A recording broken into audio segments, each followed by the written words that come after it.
Just take a moment to come into the center of your being, breathing in,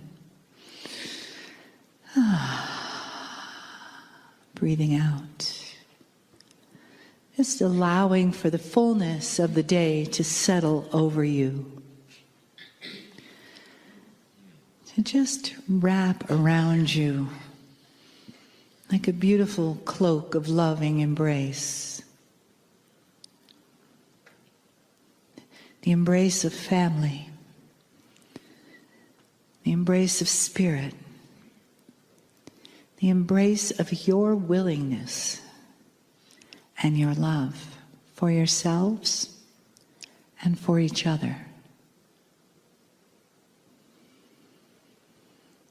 And as you follow your breath in and out, feel that gentleness in your heart, saying yes to love, saying yes to benevolent change with grace and ease, saying yes to being supported, transformed, recalibrated,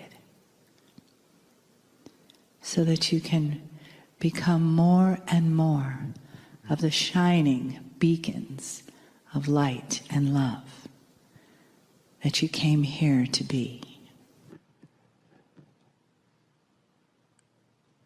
Greetings, dear ones. I'm Kryon of Magnetic Service.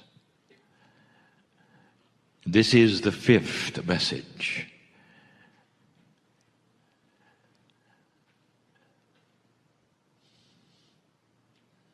Dear ones, we talk about what old souls go through.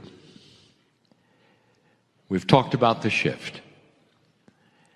It is why we are here. So that we can try to reveal things. Things that you're going through. Things that you may go through. Things that others around you are going through. That is the transition of the ages. We speak of the transition from an old energy to a new one. And there are so many metaphors around this. The energy is truly the energy of the entire human race. The potentials are being laid from going from an old paradigm of humanism to a new one. If you have gone from an old energy and eons, it simply didn't change.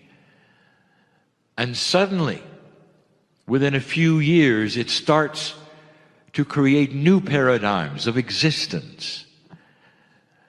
You can imagine the train wreck. That's what we want to talk about. Old souls, each of you are different. And you will react differently to this transition. And it's so difficult to create a message which is perhaps generic to all. It can't be. Many, many years ago, more than 10, Kryon Book 5 was written. And it was the journey of a man with 7 angels, called The Journey Home. We told you that this book was a novel, a story. There have been no other stories like this. And in the story we told you that absolutely everything that the hero experienced, named Michael Thomas, everything was a metaphor for something else. And that the invitation was open for you to read the book with intuition. And what I didn't tell you is that the entire book is a story about one man and his shift. And what he had to go through from being a beautiful old soul who was very pleased and happy with who he was, to an enlightened soul who understood fully who he was. And all the things that took place in the book, one by one, was a precursor of information and knowledge and wisdom about the shift.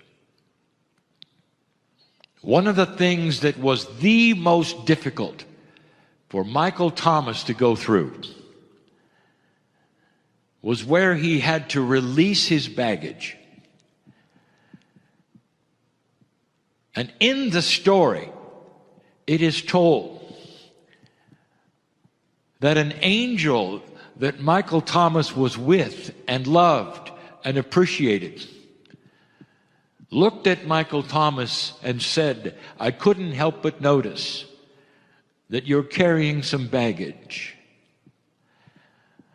And the angel said that the baggage would unbalance him because he had actually reframed himself and had reworked himself to the place where he had accepted some gifts and tools that were new, that he was wearing and carrying.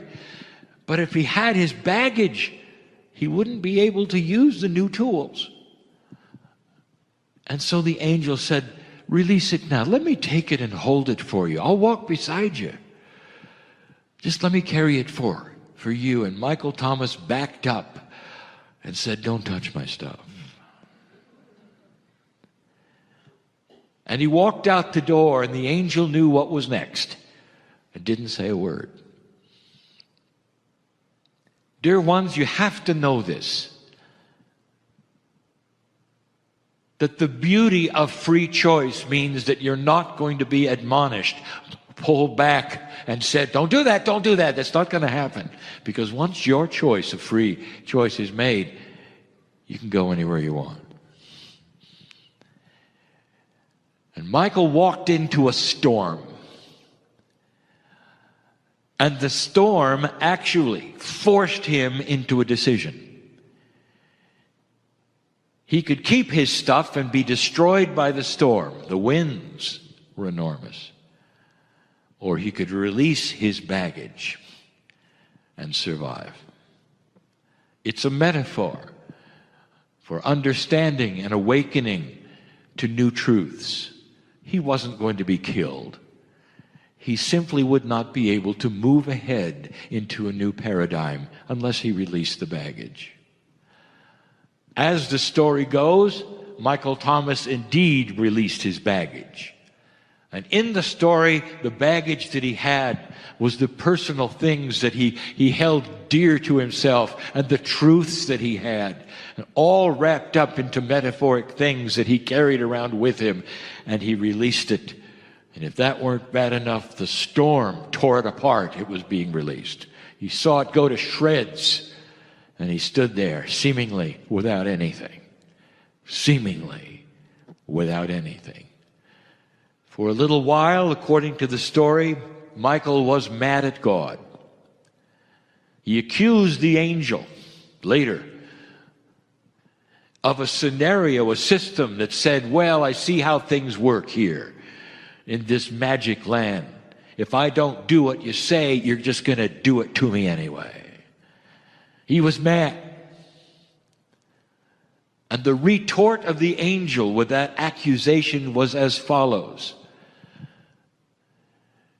Michael, you ask, who gives permission to take away your stuff? You did when you decided to go on this journey and call yourself an awakened old soul. What is the definition of bad stuff or difficulty going through this? And that is what we're going to talk about now. Michael Thomas released his baggage all at once. Some of you don't. Some of you are very attached to certain things. And you will find that you will release some things and not others. You're still out of balance, dear ones. In the room right now, there are those who've released a lot, but not all. There are those who've released all, and there are those who release none. It doesn't change the fact that you are an old soul sitting here or listening to this with full knowledge of the shift. And now I want to bring this home. I want to start itemizing some things. Briefly, small list, but so important. Some things you've heard from me before in different ways, but now I'm putting it together. The old soul releasing and changing. What is required, really, truly, to move ahead? And in the process, I will tell you this list is challenging.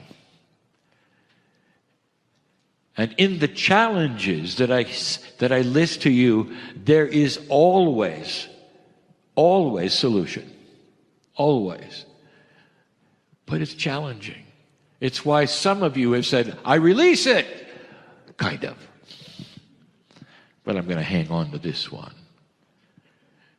My partner tells his story of what he then released, and all the time he withheld one thing. And then he had a storm that forced him to release the last thing. Dear ones, you don't need a storm. If you're paying attention, you don't need a storm. The storm is something that Spirit creates with you, with free choice that you walk into, and synchronicity brings it so that you will have a greater experience when you reach the other side of the storm. When you go through the darkness and you come out healed. Things that perhaps you're not even thinking of that needs to be released. So let's do what I'll call 3 and 3. There'll be 3 attributes that I'm going to give you that some of you have heard before that are primary of things that the old soul needs to understand. That release is something that will actually guide you forward. After Michael released his bags, he changed. And the change was because suddenly he was open to certain other things that he never would be open to while he held his bags. And so the second 3 some will be change. Things to look forward to. Things to change into. And here they go. Dear old soul, I would love you to release everything that anybody has taught you to this point. Why? Kryon, you're crazy. There's been some profound teaching from my parents, from my school, from everything. Everything. Now let us analyze this. Everything that was given to you and taught to you was a derivative of the way things worked in an old paradigm which is changing. I want you to be able to drop everything that you were ever taught. We've told you before the difficulty here. You might want to, but it's almost a betrayal of those who taught it to you. And whether it's a loving parent or whether it's a friend or a teacher or school, you have to be willing to drop everything that was ever taught. And the reasoning, yet again, it was fine for the time. It had integrity when it was taught. And now you're about to engage a new planet. You have to be willing. Difficult, challenging, and very doable. Tough. Can it get harder? Yes, number 2. Everything that by yourself you have learned in the old energy works for you, is you, and about you, and defines you. Drop it. You will not survive well in the new energy when you have defined yourself from an old. And don't carry the residuals of it. Drop it. Come in fresh, without any of the baggage of the knowledge what you think is right, wrong, true, false, because that is going to be upended as you move forward into a paradigm of light. Dear ones, literally, the teaching, the learning, everything you have experienced so far has been in a dark room. You couldn't even see each other. You had to feel what was going on. And you came to certain conclusions based upon feeling what was going on. You couldn't even see one another. And now you walk into the light where you're learning coherence. You're learning to link with your hearts. You're learning things that didn't exist then. New tools. You can't carry what you learned in the dark into the light. It won't work. The tools themselves will get in the way. That's tough. But old soul, I can tell that so many of you are listening and analyzing. When it's done, there will be a willingness to step into a new life, a new way. It does not have to have a storm. How willing are you to let go? If you're going to hold on, there probably will be some more challenges for you. That is the beauty of Spirit, loving you enough to giving you options and pushing you a little, making it difficult perhaps for you then to let go. That is the love of God. Dear ones, that's how much you're loved. Instead of simply casting you away saying, well, that person's not going to do anything, let's move on to the next old soul. Spirit doesn't do that. The love of God is far greater and grander. You will be pushed all your life and reminded about the stuff you're hanging on to. Because Spirit knows who you'll be if you release your stuff. You come into the light, you live longer. You don't worry about things. You don't take on other people's problems. You have compassionate action. It's different. Number 3.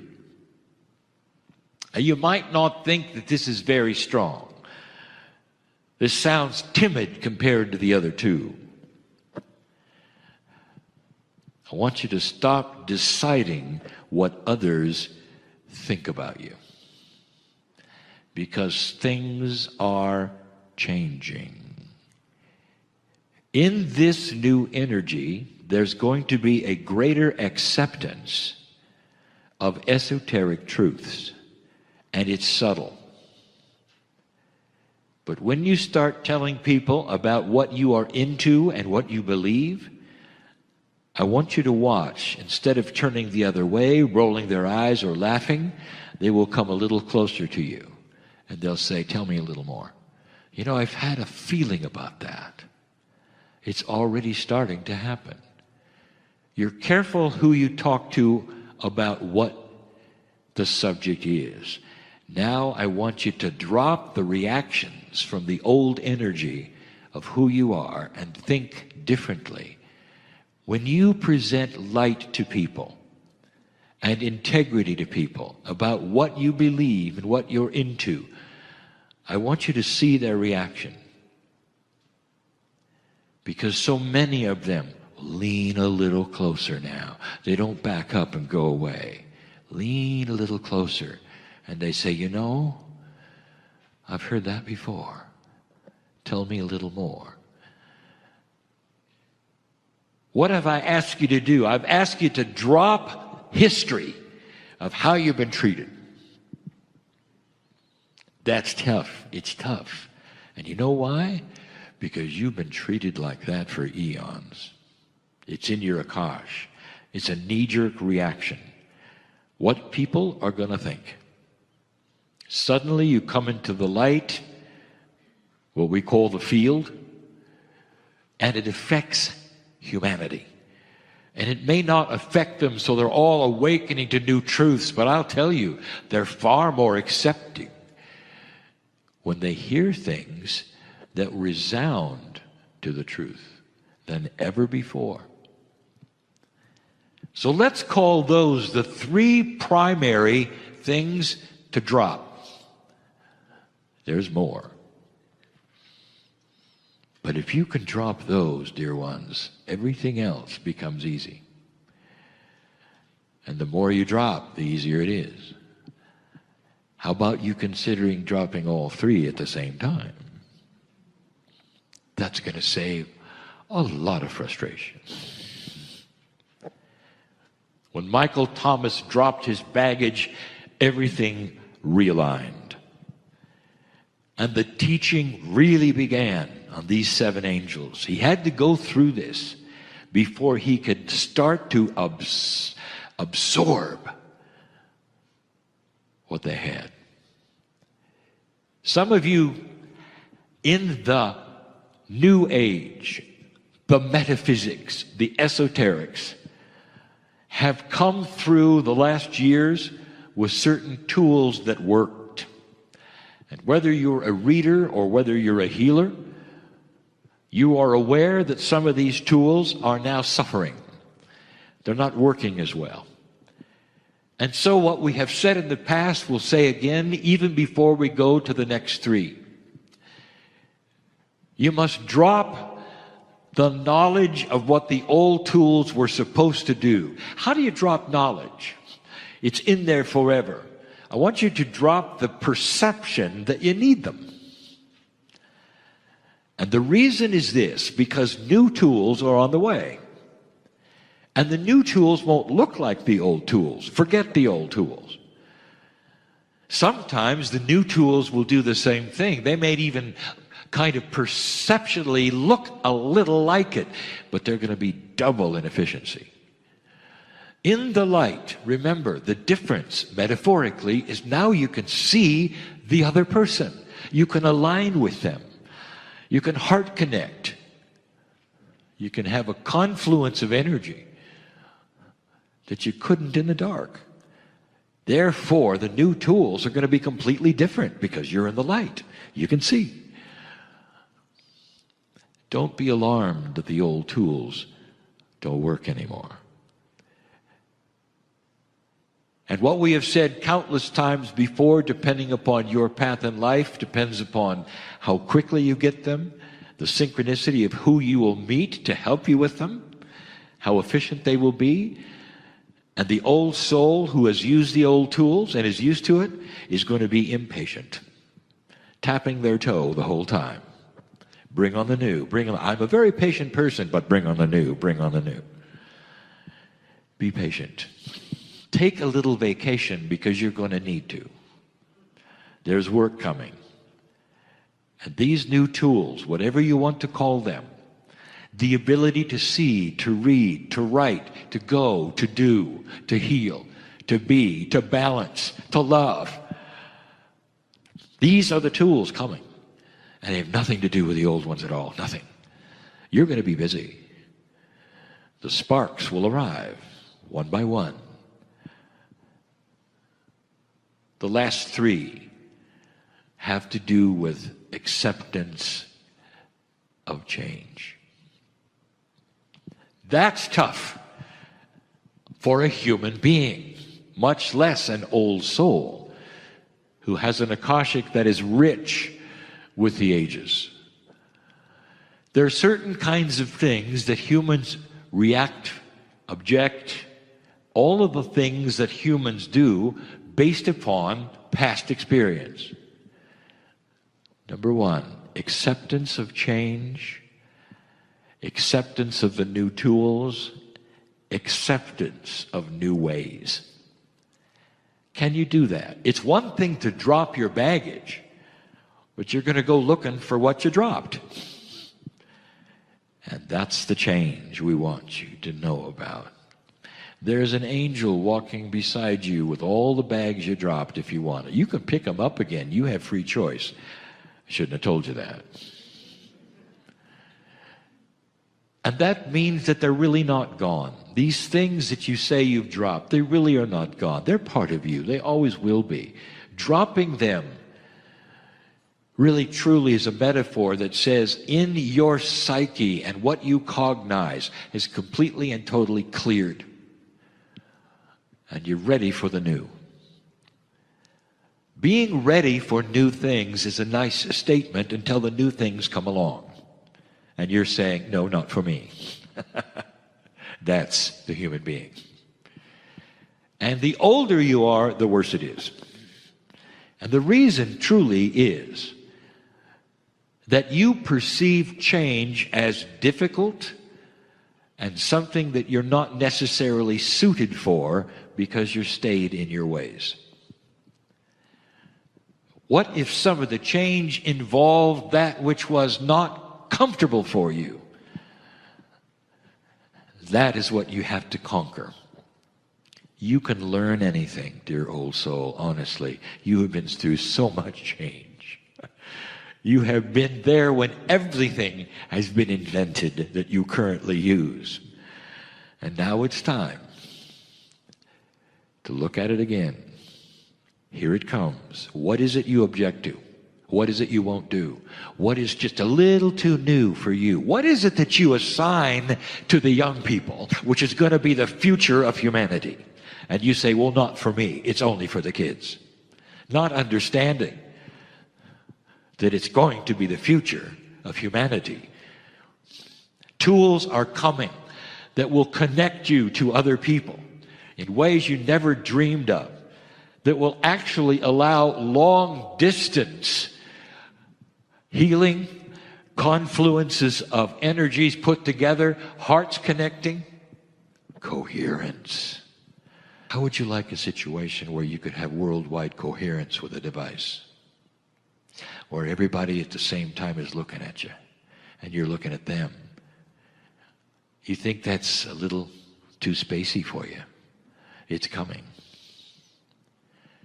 What if the world starts to expect it because the science shows it works? And then even young people turn to it and they say, time out, time for a coherent session. And then they all look at something, which I'm not going to tell you what it is. You think that's funny? It's coming. I want you to look at this differently. Accept new things. Number 2, I have talked about this at least 4 other times. It is one of the most difficult things to change in your psyche, to change in your psyche. Do not let the past dictate the future. And you do it because it's simply the way things work. You have become accustomed to the way everything works. Some of you are so cynical about the way it works, you expect it to fail. You expect dysfunction in certain things. And here come those things again. And you look at them, and your whole brain goes, dysfunction again. In the new energy and the light, don't let what has happened in the past paste itself into a new future with light. Here you are saying, well, it's happening again. You're wrong. That's going to stop you. What's going to happen are things that only have the residual of the past until that clears. There's going to be things that you didn't expect, things that will clear and work differently, and you won't even believe it. It's not supposed to be that way. You've learned, for instance, that politics is only one way for hundreds of years. Suddenly in the light, well, not so much. It's going to start changing. There might even be integrity. There might even be reason and compassion. There might even be common sense. on how to pick leaders differently than you ever have before. And yet there will be those that say, impossible, eventually it'll corrupt just like it did before. Do you see what I'm saying? You cannot carry the disappointments from the past, or even human nature itself. You can't carry it into the future, because everything is starting to change. Watch how you think about these things. When certain things pop up in the news or whatever, and they seem like way out of kilter from the way things used to be, there's a tendency for humans to say, well, that won't last. And then it does. And you have to think about it. Can you be fresh with it? Can you make an affirmation that would say, I expect only benevolent change, wisdom, to start to develop in the things that didn't used to have them. I expect change to be benevolent. I don't expect it to be as it was. And I'm going to do my best to project the positive things into everything I see, into the future. That was number 5, and this is the last one, number 6. A change that may not seem like it's that difficult, but oh boy, is it. It is the subject of the day. I want you to learn to relax with life. Can you do that? Because, dear ones, I'll say it again. 2 steps forward, 1 step back. And when the step back happens, the monster called fear will want to cover up everything you've ever done. That's good. It'll want you to forget the light and go backwards into dark. This is going to take a while. There are going to be disappointments. There are going to be challenges. Don't let them derail you on this beautiful train that you're on. Understand. 2 steps forward, 1 step back. 2 steps forward, 1 step back. It's not going to be a linear climb of a ladder of enlightenment for humanity. It's going to take its toll on some.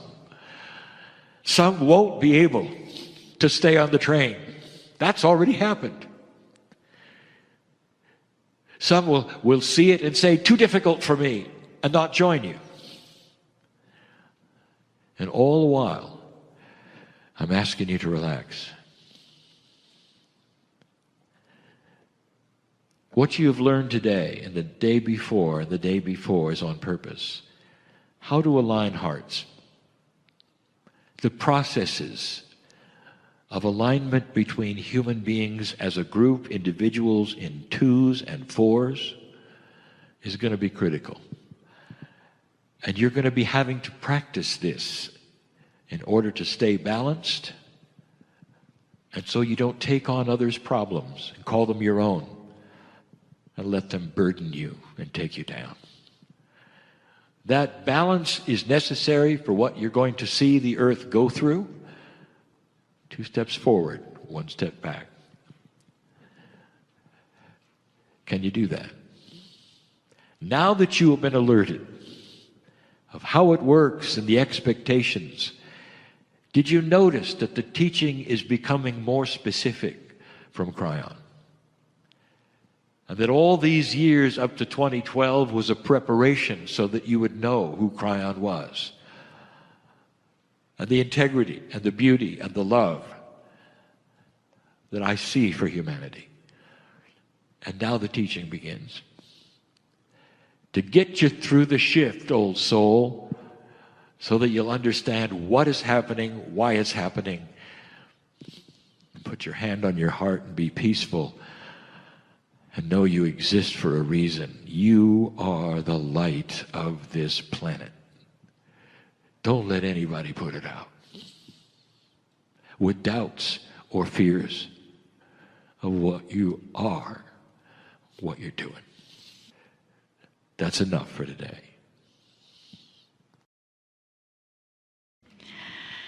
So with that, I invite you to close your eyes and allow the tension in your body to drain away and dissolve. Relax your head, relax your shoulders, relax your arms and hands, relax your chest, relax your back, relax your thighs, your knees, your calves, and your feet. And beneath your feet, you may feel, sense, or imagine the energy of the earth connecting in with you.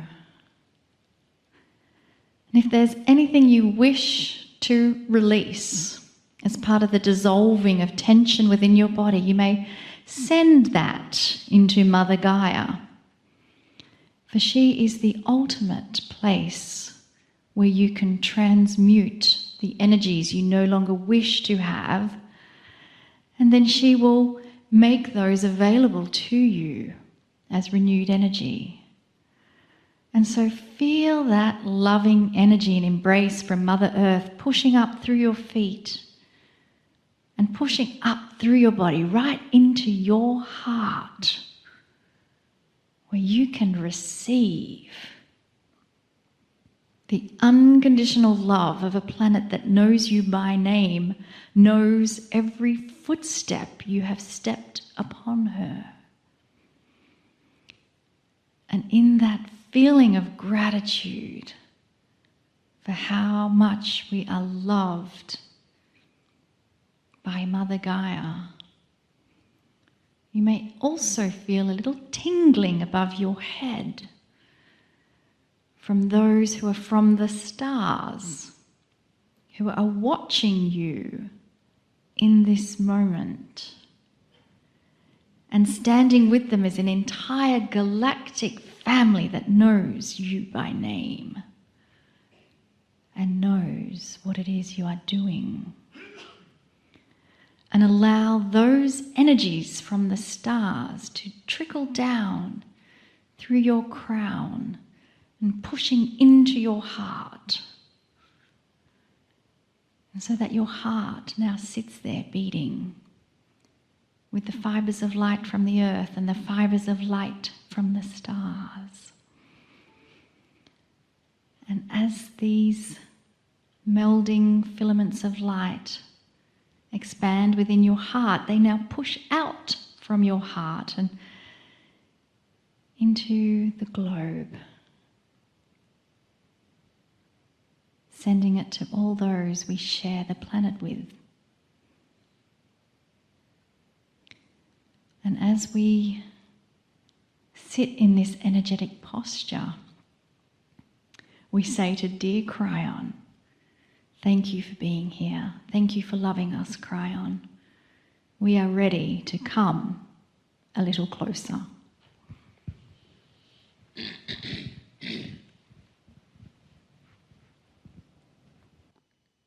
Greetings, dear ones. I am Kryon of Magnetic Service.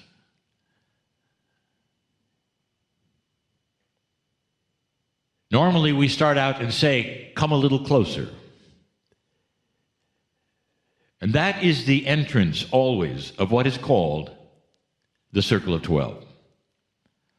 But instead, I just gave you another kind of salutation, because this is also a channel. Now, some of you have no idea that there would be even a difference, but there is. But tonight it's both. We're going to do something unusual in this Circle of 12. Not only is it for those who are here in the chairs listening, to create an energy of information and beauty, but also for those who regularly listen to the channelings, which are presented, all of them. My partner and my partner's partner were in that great land of the ancients of Egypt for 1 month, and they've just returned. And in those weeks and those meetings and those channelings, every time my partner sat down, it was the same subject. But the subject was given in stages, in teaching modules, you might say. And they all reflected around a man named Woe. And all of the parables we have ever given have featured a man named Woe. And it really isn't a man, but because my partner is that gender, he speaks of him in that way. It's really a woe man. So it is a genderless human being who goes through teaching or adventure or puzzles. That's what parables are. The subject that has been for 14 channels in Egypt was the discovery of self. And if you go to the place where the channels are located, you can find all of them. All 14. Each one was a lesson for Woe. He was discovering from the beginning who he was, what was going on with him that he never knew about, the attributes of God that were larger than he ever thought, his connection with the divine. He learned it all. 14 lessons. This is number 15. The circle of 12 is always a metaphor, and it's always the same one up to a point. And if you listen closely, even to the keynote speaker of today, she spoke of this. There is no difference, dear one, between that which is a human and that which is a soul, except the experience and the dimension you're in. The soul is always there. We have told you many, many times, it has no beginning. It has no end. The human part of you does. And you come and go from this central point that is sacred and beautiful and unimaginable to a brain that you have on this earth. There are those who say, I can think as high as you ask me to. I am not limited, Kryon. You say I'm limited.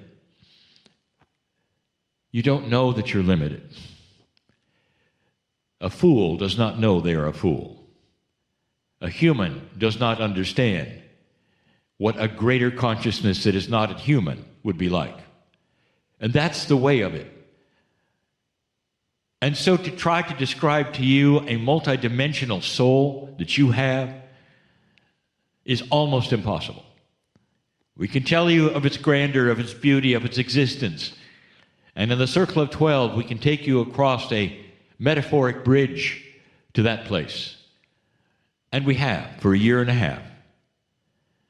There you have met your own past lives. You have examined your Akashic record. You've talked to those who offended you, and you've loved and hugged and all of the things that you could possibly do in a soul you cannot necessarily do while you are in a four-dimensional state. There is permission given when you cross that bridge to become part of that which you don't even understand. That's the beauty of this new energy. The speaker today spoke of trust. What happens when you press the remote control? And she was right. We have used a metaphor of getting into your car, and when you do, you don't read the manual of how it works. You just go. That is pure intent. You know in advance it's going to work, and it does. And the remote then changes and shifts, and your car takes you where you want. Those are simple examples. But truly, dear ones, that is what we are saying. You have to trust these things are real, and that beyond that which is human, there's something spectacular called you. Your soul is immense. We told you many times that as often as we wish to define it, you can't. Because what you first want to know is where and how big, and there are no answers. It's everywhere. If I ask where and how big is God, it's everywhere. And you would acknowledge that, and your spiritual systems acknowledge that. To the extent, listen to this, that loving God can listen to 7 billion prayers at the same time. You have given allowance for something spectacular, multidimensional energy called God. And now I teach you that you are a part of that energy. You are part of the creation of all things. You have God inside. At whatever level you want to think about, you have God inside. This gives you permission to go across that bridge and touch that which is your soul. What have I asked you, even in this 2-day section? My partner has mentioned, I have mentioned so many times, what is the best question? You could ask Spirit. It was said on this stage today by your keynote speaker. Dear Spirit, tell me what it is I need to know. There it is yet again. Now, how is it, as my partner says, that he never met the one that presented today for 2 hours, and yet she gave the same message? How is that possible? And the only answer that makes any sense at all is that it drips with a common truth of God. It is spectacularly accurate. And so many will tell you the same thing because they have found this truth. And the beauty of a truth that is found today is that it reflects the magnificence of the human being. Nothing can happen on this planet without you. Angels are not going to come down and solve the war. You're not going to have a troop of beings come from the other side of the veil and touch Congress. None of these things are in the works. All of this will be done by you. You, the old souls, all of those yous who are listening to this. Do you think this is a task that you cannot do by yourself? There is no such thing as by yourself. And that was given to you today. Let's go to woe for a moment. Rather than having you cross the bridge today that is always crossed in this metaphor of touching the soul, I'm going to tell you the story about woe's crossing. And you can come with us if you choose. Woe shows up, and he knows that today is very, very different. The guide that he expected would teach him is gone. In the 14th episode of Woe's teaching, that beautiful guide that had wandered him through his life story, the guide that had given him so many loving attributes about who he was and presented him with outrageous ideas that now he understood were real. That guide was named Yusha. And in the 14th episode, there was no guide. And he learned from those who had watched him come and go that they had seen him talking to himself. There was no guide. And that shocked him at first, and then he smiled. And he made sense of what Yusha had told him about those which were multidimensional guides, the energy that he carries with him, and he realized he was teaching himself, and his soul was the one who was doing the talking all along. Is it possible that you have something called a higher self that you could sit in front of, and that higher self would start giving you information that you needed to know? Dear ones, that is built into you. That is why the idea of the higher self is so accurate and true and has been with you for many decades. What if that which was the higher self was the master teacher of you? A piece of your soul that has come in with you, besides those which are guides. I told you you had an entourage. You can't count them, because there's no counting in a multidimensional state. Woe had now learned that, and there he stood. And in front of them, all of them, his guides, his higher self, the entourage around him, and woe, he saw the bridge. And so I'm going to invite woe to cross, and you're going to come with me as he does. Woe, it's time for you to find out who you really are. Woe, perhaps you would like to meet Yusha in another place. Woe is very interested. And so we're going to take woe across the bridge. And I want you to come with woe, because woe is you. He is you. She is you. In this particular way. Woe, take my hand. Let's go. Woe doesn't know what's going to happen. He has no idea about the idea at all of going to a multidimensional place which is his own. But he crosses the bridge with me, hand in hand, because he is so intuitive now. He recognizes truth. He knows it's safe. It is safe. And he sees the mist which obfuscates everything beyond it in the middle of the bridge. And Woe smiles and he says, I know what this is. This is the test of pure intent. If I go through the mist, it means that I am unafraid. Did you hear that today? Woe understood, because he was taught earlier that fear will actually disassemble love. Disassemble.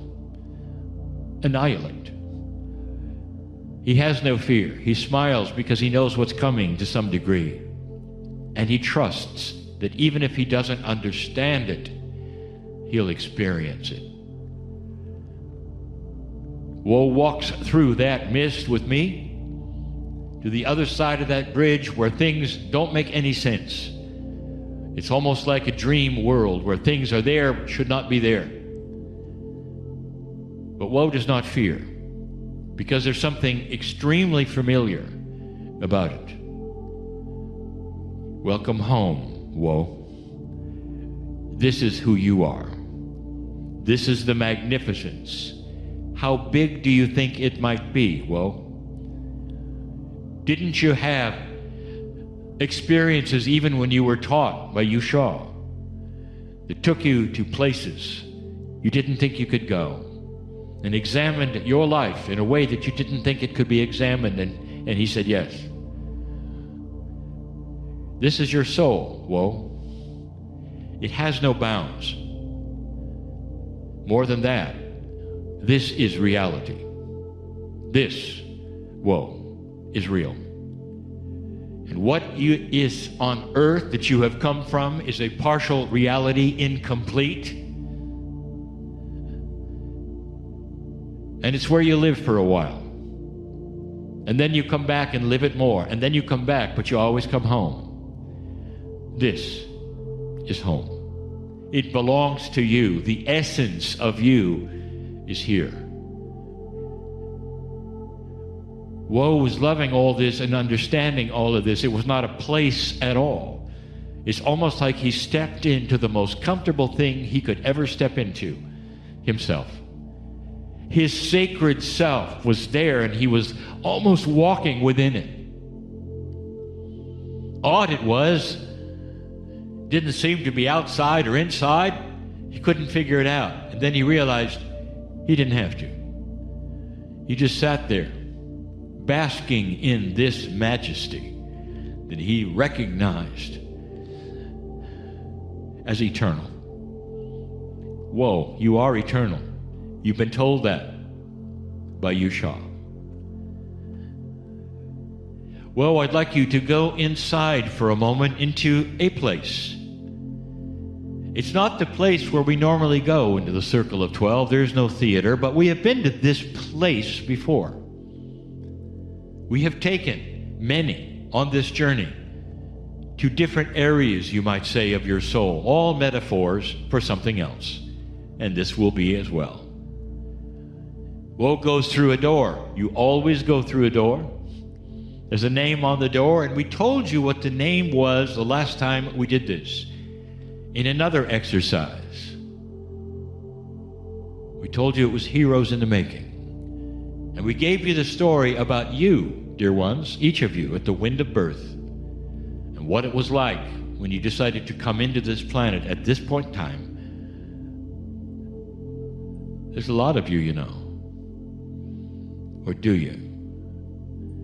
Woe went through that same door with that same title into a very, very large room.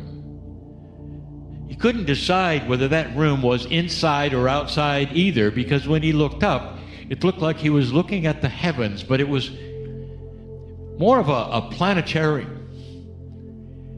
In other words, he could feel that there was a limit to the sky, and yet, as blank as it was, as dark as it was, he realized there was more to it.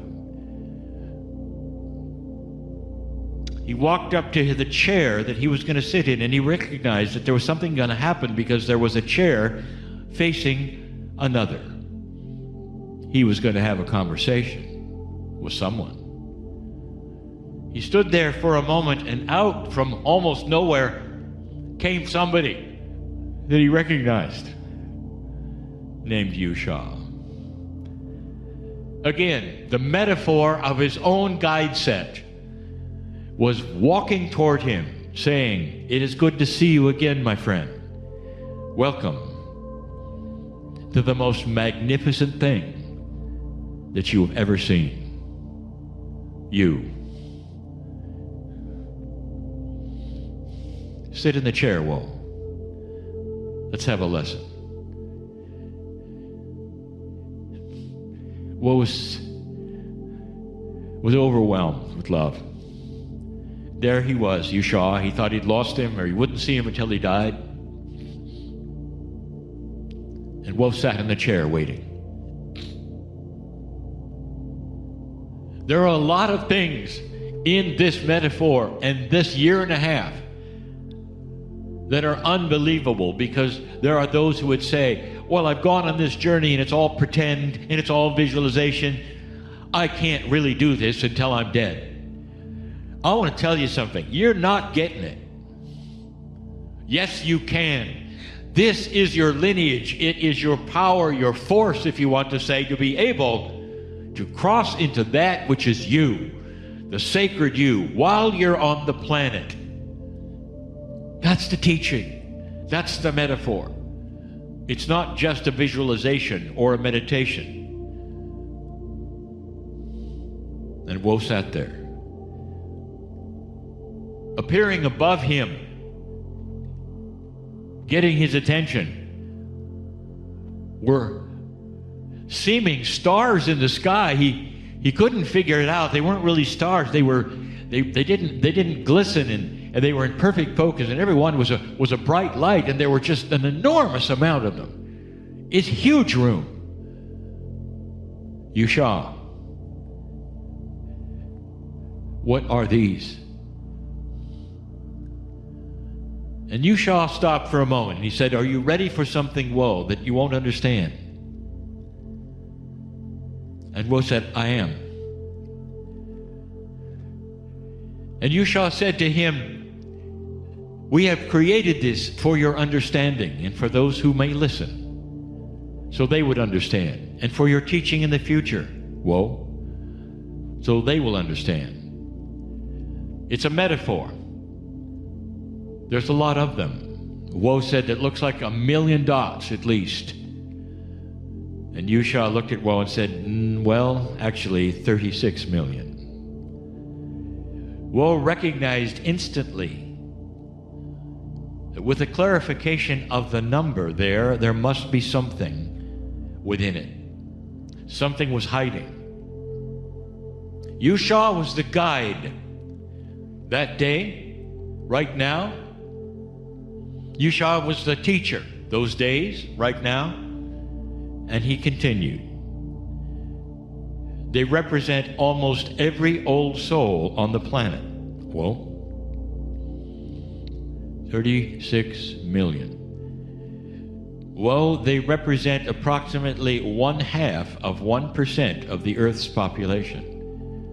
And whoa, every single one is an old soul. Through eons of time, many generations, many what we will call dispensations of energy shift, many cycles, many civilizations, these are the ones who have gone through them. They have something in common with you, Woe. So have you. I told you that earlier, Yusha said. For those in this room, specifically today, watching live, that's you as well.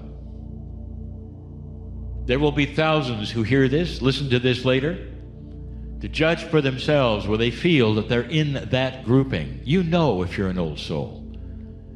Perhaps you've just been waiting to hear that you are. There's always that issue of self-doubt. But those in front of me now, listen up. This is for you. For you are Woe, and he is you.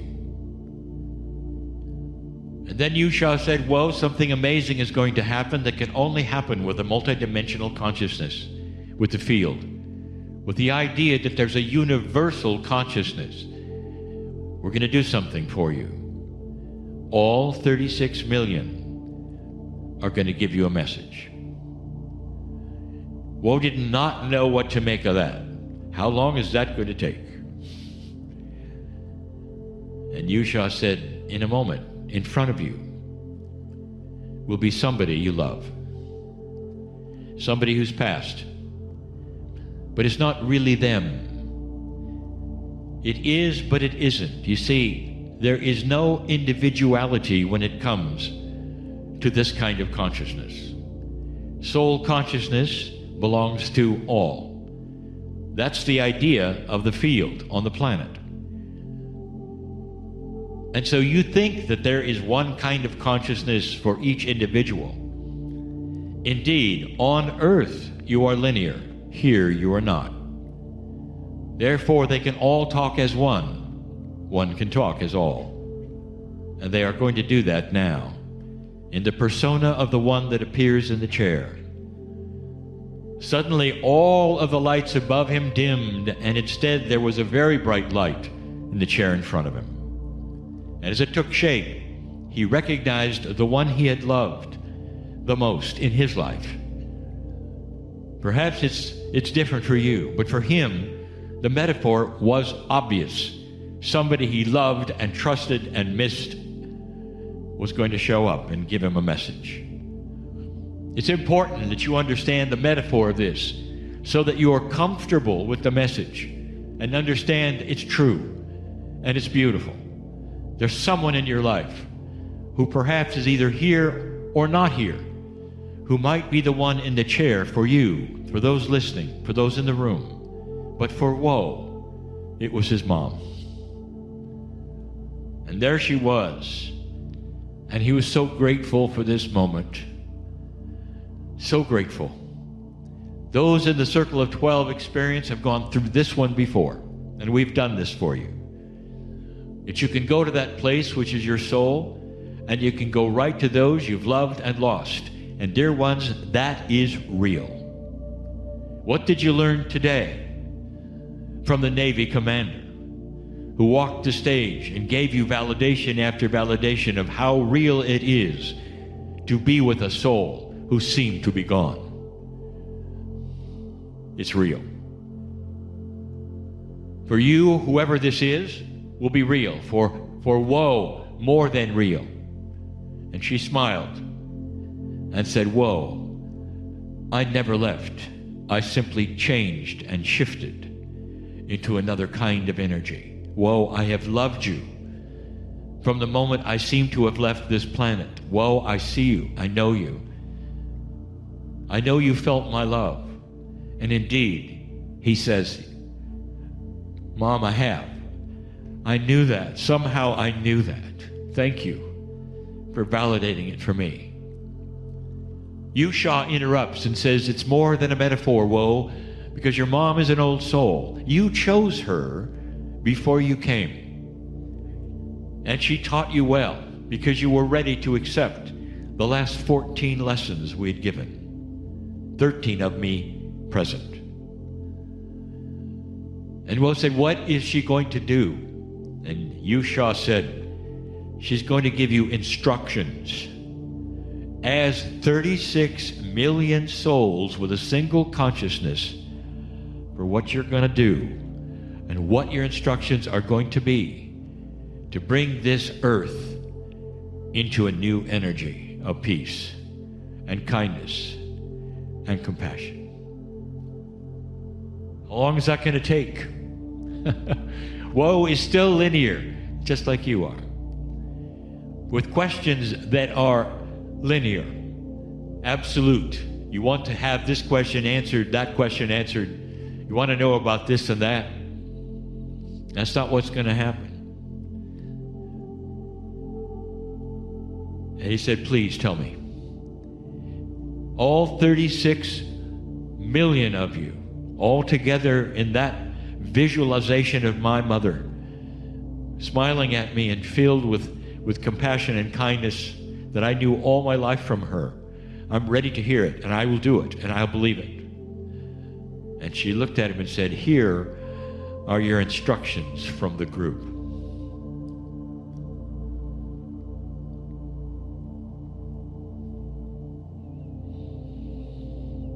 Love is quiet.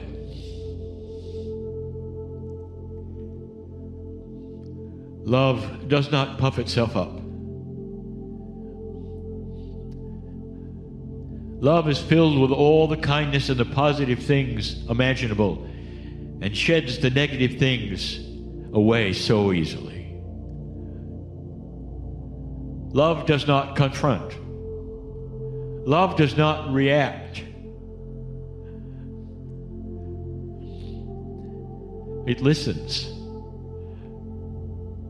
All of the attributes of mastery that were given to you in the teachings, perhaps of Yusha or others, represent love. Here are your instructions. Take love and hold it as high as you can,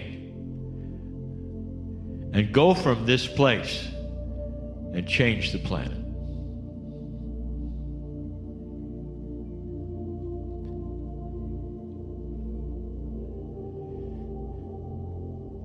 Woe didn't really understand how that could change anything. He loved a lot. But then he understood it was something bigger. It was the love of the creating source. One word means so many things to you, dear ones. There are some languages where there are many words for love, depending upon the kind of love. In my partner's language I'm giving you now, there's only one. But this love is supreme. And that's the love that is being told him by the collective consciousness of all the old souls on the earth, 0.5% of all that are here. It's clear what is going on now. And Yusha says, when you go from this place, I want you to envision that you are not alone. That there is a consciousness of all of these with you, doing the same thing together you are. Well, find a time, intuitively, to send this to others in the planet, and you will be joined by those, because it's a timeless state, this multidimensionality. There is no time. So whatever time you choose to do it, they'll all be there. Figure that one out. Woe didn't want to go. He was in front of somebody so special that represented the old souls that now he realized he was one of. that there was a task at hand, and that's why he'd come. Hero in the making. Well, you? And so Yusha said, as he disappeared yet again, the words, well, stay as long as you want, and when you're finished, you'll be taken back to earth instantly. Stay in this place which is your soul. Stay. Even for 3 minutes. And enjoy the multidimensional magnificence of you. This is absolute truth. Whoa. It truly is reality. It truly is reality. Stay. And so it is.